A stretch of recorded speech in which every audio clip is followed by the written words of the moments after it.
নির্বাচন কমিশন কিন্তু যেদিন ভোট ঘোষণা করেছিল সেই দিনই তারা একেবারে পোস্ট পোল ভায়োলেন্স নিয়ে কড়া বার্তা দিয়েছিল। কিন্তু সত্যিই ভোট পরবর্তী সন্ত্রাস মুক্ত হতে পারলো কি বাংলা?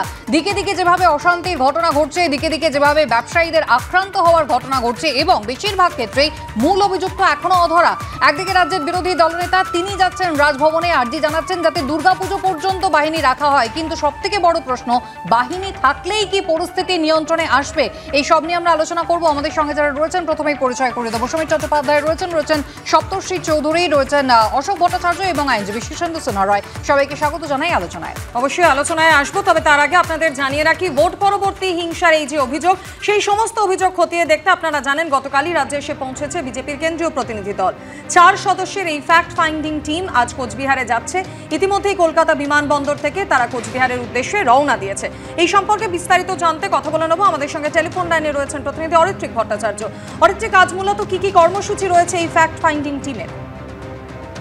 দেখো, মূল কর্মসূচি হচ্ছে কোচবিহারে গিয়ে বিজেপির যারা অভিযোগ, যারা আক্রান্ত তাদের সঙ্গে দেখা করা এবং তাদের থেকে গোটা পরিস্থিতিটা অনুধাবন করা। এই ফ্যাক্ট ফাইন্ডিং দলের নেতৃত্বে অবশ্যই রয়েছেন ত্রিপুরার প্রাক্তন মুখ্যমন্ত্রী বিজেপি সাংসদ বিপ্লব দেব, এছাড়া প্রাক্তন কেন্দ্রীয় আইনমন্ত্রী বিজেপি সাংসদ রবিশঙ্কর প্রসাদ, উত্তরপ্রদেশের প্রাক্তন ডিজিপি রাজ্যসভার সাংসদ ব্রিজলাল এবং বিজেপি সাংসদ কবিতা পাতিদার। এরা 4 জন যেমন রয়েছেন, তার সঙ্গে রাজ্য বিজেপির তরফ থেকেও 6 জনের একটি দল তৈরি করা দেওয়া হয়েছে কোঅর্ডিনেশনের জন্য। সেটিতে অগ্নিমিত্রা পাল নেতৃত্ব দিচ্ছেন। এরা প্রত্যেকেই আজকে সকালবেলায় পৌঁছে গিয়েছেন, রওনা দিয়ে দিয়েছেন কোচবিহারের উদ্দেশ্যে। মোটামুটি 12টার মধ্যে তারা কোচবিহার পৌঁছে যাবেন এবং তারপর কোচবিহারে বিজেপির যে জেলা পার্টি অফিস রয়েছে সেখানে গিয়ে তারা যারা ভোট পরবর্তী সন্ত্রাসে আক্রান্ত বলে যে অভিযোগ উঠছে তাদের সঙ্গে দেখা করবেন। পরবর্তী সময় কিন্তু তারা ডায়মন্ড হারবার, জয়নগরের মতো জায়গাগুলো ঘুরে দেখবেন এবং কেন্দ্রীয়ভাবে রিপোর্ট তৈরি করবেন এবং এটাই দেখার যে অভিযোগ গত কয়েকদিন ধরে বিজেপি করে আসছে, 4 তারিখের পর থেকে অভিযোগ উঠছে বিরোধীদের তরফ থেকে যে এখানে ভোট পরবর্তী সন্ত্রাস হচ্ছে, সেই অভিযোগে কতটা সারবত্তা এরা খুঁজে পান এবং সেই অনুযায়ী তারা কি রিপোর্ট দেন এবং সেই রিপোর্টে কি উল্লেখ থাকে সেটাই দেখার। তবে আজকে কোচবিহার রওনা হওয়ার আগেই কিন্তু বিপ্লব দেব বেশ কড়া ভাষায় রাজ্য সরকারকে আক্রমণ করেছেন, এমনকি ভোট পরবর্তী সন্ত্রাস তৃণমূল কংগ্রেসের সংস্কৃতি হয়ে দাঁড়িয়েছে এমন মন্তব্য করেছেন। ধন্যবাদ অরিত্রিক। ये ममता बनर्जी का सरकार का और उनके पार्टी का ये जन्मजात आदत है और ये आज जितना जल्दी बदल दे तो इनके लिए भी अच्छा है, इनके पार्टी के लिए भी अच्छा है और इससे इनको कोई लाभ नहीं मिलने वाला है, इनसे नुकसान होने वाला है और ये जनता उनका है, इस बात को उनको समझ में नहीं आता है। आज किधर जाएंगे आप? किधर जाएंगे आज? हम लोग अभी कुचबिहार जाएंगे। আপনারা শুনলেন, এই কেন্দ্রীয় দলের নেতৃত্বে রয়েছেন ত্রিপুরার প্রাক্তন মুখ্যমন্ত্রী বিপ্লব দেব, তিনি যেমনটা বললেন। অন্যদিকে গতকাল বিজেপির কেন্দ্রীয় টিম এ রাজ্যে আসার পরই মাহেশ্বরী সদনে গিয়ে ঘরছড়া দলীয় কর্মী সমর্থকদের সঙ্গে কথা বললেন বিপ্লব দেব, রবিশঙ্কর প্রসাদরা। এই অত্যাচার থেকে আমরা দয়া করে এবারে লাস্টবারের মতো যদি আমাদেরকে, আমার শুধু নয়, এখানে যত সমস্ত ভাইরা, বন্ধুরা, দাদারা এসছেন, দয়া করে আমাদেরকে সেফটি ভাবে আমাদেরকে ঘর ফেরার চেষ্টা করুন। আমরা কোর্টের মাধ্যমে হোক আর পার্টির মাধ্যমে হোক, যে কোনো মাধ্যমে আমরা আপনাদের সঙ্গে ন্যায় দেওয়ার ব্যবস্থা করব। ভোট মিটেছে 2 সপ্তাহ হতে চলেছে, কিন্তু থামছে না অশান্তি। দিকে দিকে হুমকি ও হামলার মুখে পড়তে হচ্ছে বিরোধীদের। বিভিন্ন জায়গায় ঘরছাড়া বিজেপির কর্মী সমর্থকরা। এই পরিস্থিতিতে ভোট পরবর্তী হিংসার অভিযোগ খতিয়ে দেখতে রাজ্যে এলো বিজেপির কেন্দ্রীয় টিম। বিজেপির সর্বভারতীয় সভাপতি জেপি নাড্ডার তৈরি করে দেওয়া 4 সদস্যের কেন্দ্রীয় দলে রয়েছেন ত্রিপুরার প্রাক্তন মুখ্যমন্ত্রী ও বিজেপি সাংসদ বিপ্লব দেব। কেন্দ্রীয় দলের বাকি 3 জন প্রাক্তন কেন্দ্রীয় আইনমন্ত্রী ও বিজেপি সাংসদ রবিশঙ্কর প্রসাদ, উত্তরপ্রদেশের প্রাক্তন ডিজিপি ও রাজ্যসভার সাংসদ ব্রিজলাল এবং বিজেপি সাংসদ কবিতা পাতিদার। কলকাতা বিমানবন্দর থেকে মাহেশ্বরী সদনে আসেন বিজেপির কেন্দ্রীয় প্রতিনিধিরা। সেখানে রয়েছেন বিজেপির ঘরছাড়া কর্মী সমর্থকেরা।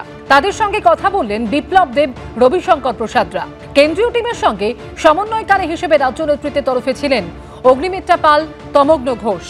কালকে আমাদের একটা পর্ব আছে, এই পর্বতে অনেকেই ঘর ছাড়া, তারা ঈদ পর্যন্ত করতে পারবে না। ঈদ মানানে के लिए घर नहीं जा सकता, मार देगा हमको बोल रहा है तू आ जाएगा तो हमको शूट कर देंगे। মমতা ব্যানার্জি দায়িত্ব নিয়ে নিক, ওনার রাজ্যের দায়িত্ব আমরা ওনার কাছ থেকে কেড়ে নেওয়ার জন্য আসিনি। ওনার হিম্মত থাকলে এসে বলুক যে আমার রাজ্যের মধ্যে কারোর সঙ্গে কোনো কিছু হবে না, তার দায়িত্ব উনি নিয়ে নিক। তাহলে আমাদের আসার দরকার নেই। বিজেপির যে তথাকথিত হিংসা দেখতে নাকি কেন্দ্রের টিম, সেই টিমের নেতৃত্বে বিপ্লব দেব ত্রিপুরার প্রাক্তন মুখ্যমন্ত্রী। বিপ্লব দেব তো সন্ত্রাসের সিম্বল। বিপ্লব দেবের জমানায় নজির, সাউথ ইন্ডিয়ান সিনেমার অ্যাকশনের মতো গুন্ডারা ঢুকে যাচ্ছে পুলিশ থানায়, ভাঙচুর চলছে, সেখান থেকে তৃণমূল কর্মীদের বার করে নিয়ে যাবে। সেই বিপ্লব দেব আসছে এখানে হিংসা দেখতে। মঙ্গলবার ডায়মন্ড হারবার সহ দক্ষিণ 24 পরগনার আরো কয়েকটি জায়গায় আক্রান্ত বিজেপি কর্মীদের সঙ্গে দেখা করবেন বিপ্লব দেব, রবিশঙ্কর প্রসাদরা। শিবাশিস মৌলিক, সুদীপ্ত আচার্য ও অনির্বাণ বিশ্বাসের রিপোর্ট, এবিপি আনন্দ। সমিতি, রাজ্যে পোস্টপোল ভায়োলেন্স হচ্ছে, রাজ্য সরকার এ বিষয়ে অবহিত নয় তা কি বলা যায়? কারণ পোস্টপোল ভায়োলেন্সে শুধুমাত্র বিজেপি বা কংগ্রেস মানে বিরোধীরা আক্রান্ত হচ্ছেন এমনটা তো নয়, আক্রান্ত তো হচ্ছেন শাসক দলের কর্মী সমর্থকরাও। তাহলে পরিস্থিতিটা নিয়ন্ত্রণে আনা যাচ্ছে না কেন? কারণ পুলিশের অধীনে বাহিনী থাকবে, পুলিশ তাদের নিয়ন্ত্রণ করবে, আদালত তো এমনটাই নির্দেশ দিয়েছে। দেখুন, পরাজিতের আর্তনাদ থাকবে, তীব্র হতাশা থাকবে, তা থেকে হিংসা তত্ত্ব সামনে আনবে। শান্তি খুঁজতে এসছেন কে? বিপ্লব দেব, তার নেতৃত্বে টিম। উনি ত্রিপুরাতে সিএম থাকাকালীন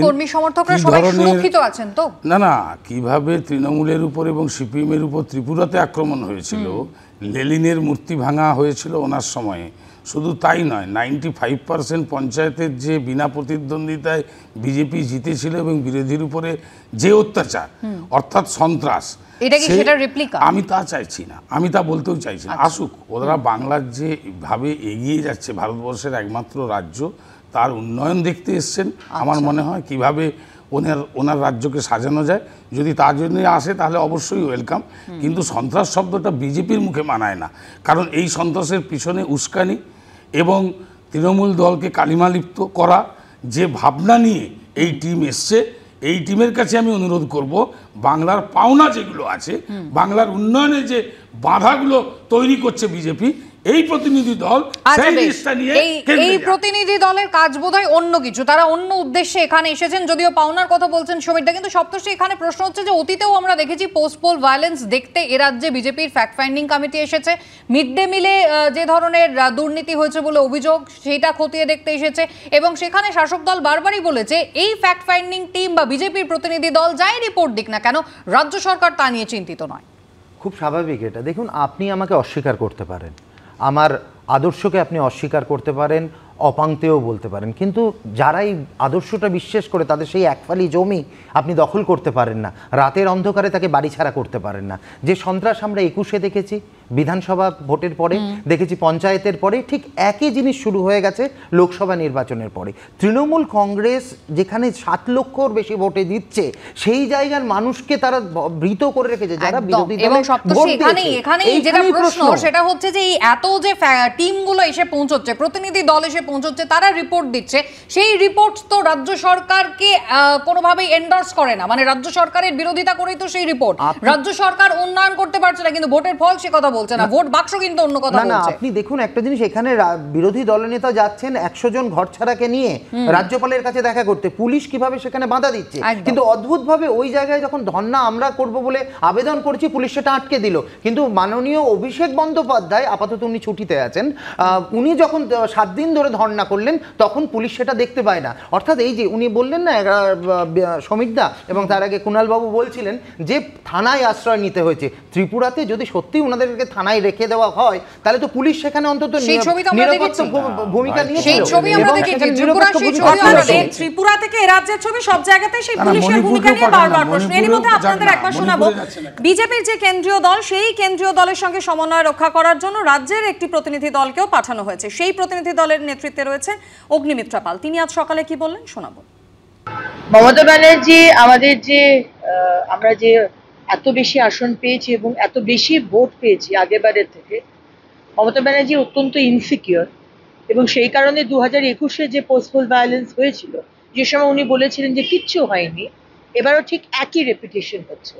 এবং আজকেও আপনারা জানেন যে কেন্দ্রীয় টিম এসছে, সেই টিমকে নিয়ে আমরা কালকেও কলকাতায় ঘুরেছি, আজকে আমরা কুচবিহার যাচ্ছি এবং আগামীকাল আমরা কলকাতায় বিভিন্ন জায়গায় তাদেরকে নিয়ে যাব। আর শুধু কুচবিহার।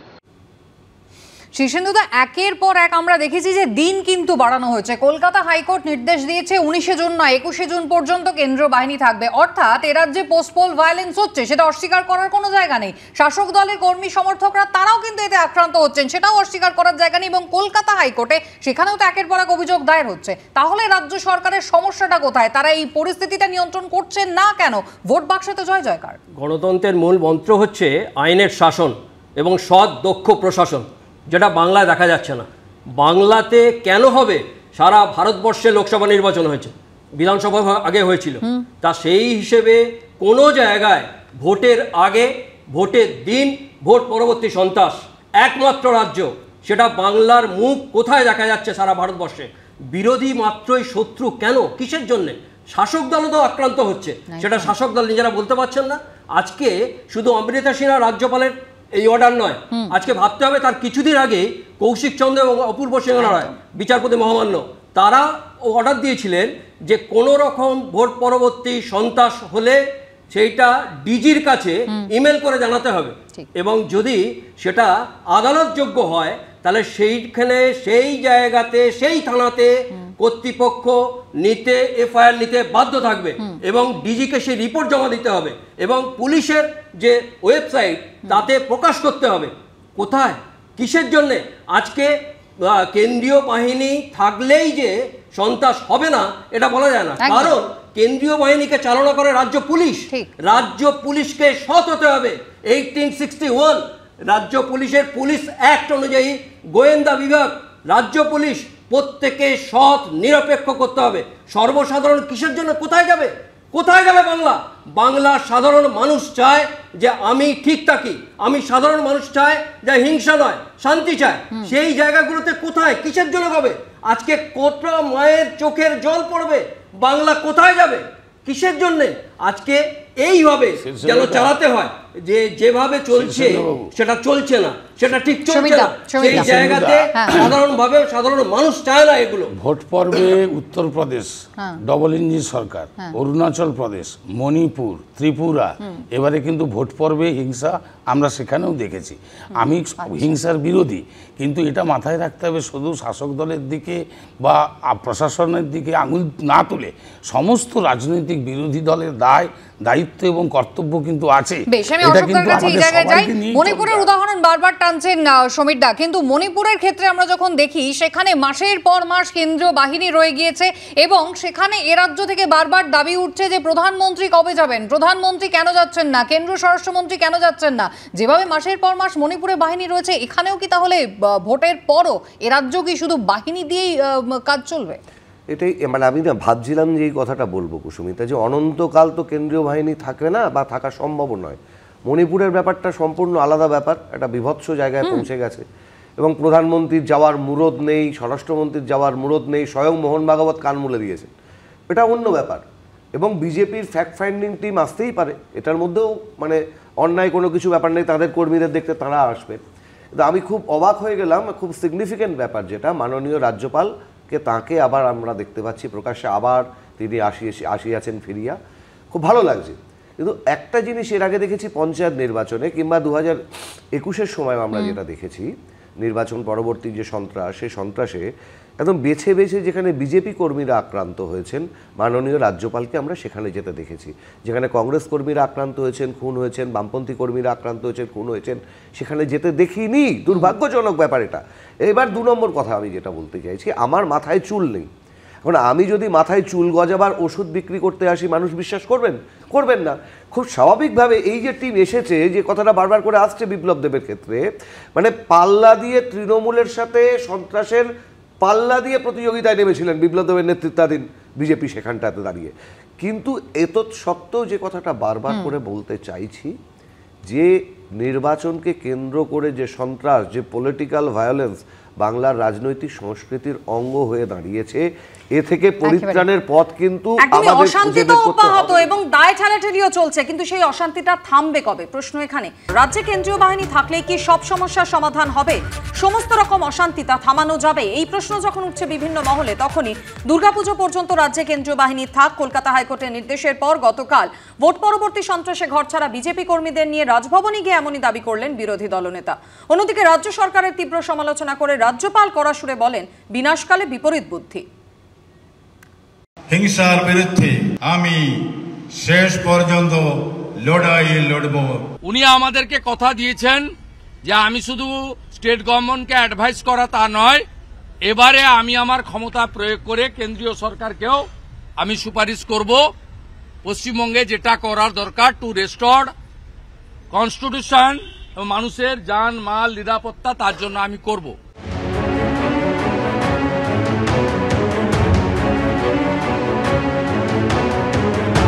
বৃহস্পতিবার পারেননি, পারলেন রবিবার। কলকাতা হাইকোর্টের নির্দেশের পর রবিবার ভোট পরবর্তী সন্ত্রাসে ঘরছাড়া বিজেপি কর্মীদের নিয়ে রাজভবনে পৌঁছলেন বিরোধী দলনেতা। রাজ্যপালের কাছে শুভেন্দু অধিকারী জানান, ভোট পরবর্তী সন্ত্রাসে হাজারের বেশি বিরোধী কর্মী সমর্থক জখম হয়েছেন। অন্তত দুর্গাপুজো পর্যন্ত রাজ্যে কেন্দ্রীয় বাহিনী রাখার আর্জি বিরোধী দলনেতার। More or less 10 to 15,000 opposition worker, mainly BJP, they now shelterless. Houses are looted. More than 1,000 people seriously injured.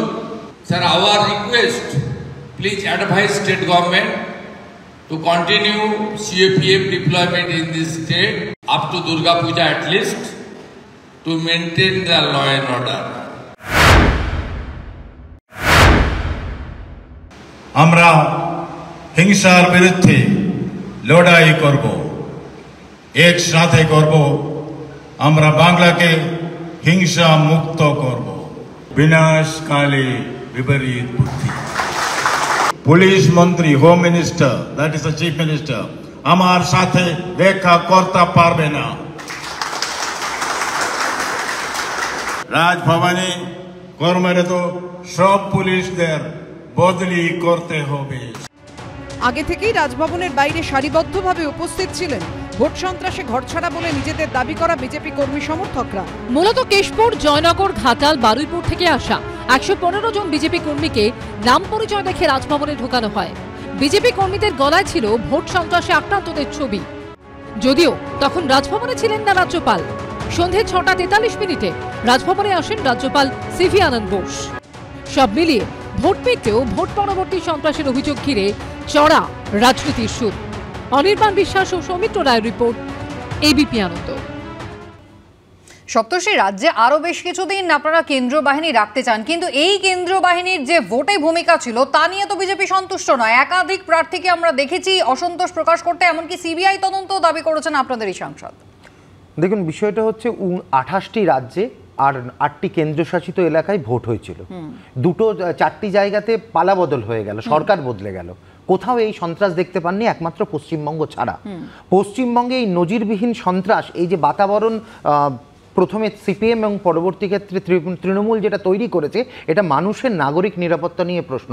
আজ ঈদ, আপনি দেখুন এখানে বসে আছেন 28 জন কর্মী যারা বাড়ি ছাড়া, যারা কিন্তু ধর্মগত দিক থেকে মুসলমান।